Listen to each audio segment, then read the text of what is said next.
Jalan dengan janji politiknya saat pilkada lalu, Wali Kota Palembang Ratu Dewa minta rencana menggratiskan PBB dan NJOP senilai Rp500.000 ke bawah dikaji dan dikonsultasikan dengan APH.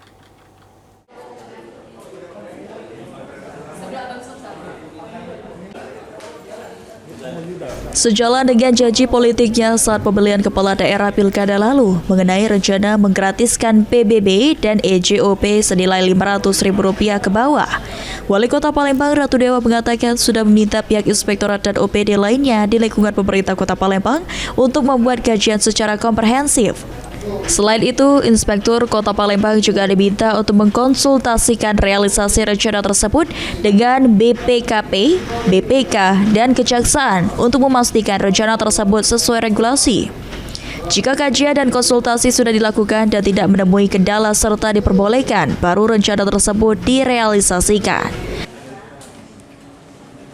Kalau kemarin kan kita punya program, nah, kalau kaitan dengan masalah PBB, saya sudah minta Ibu Inspektur dengan organisasi perangkat daerah lainnya, pertama dibuat kajian.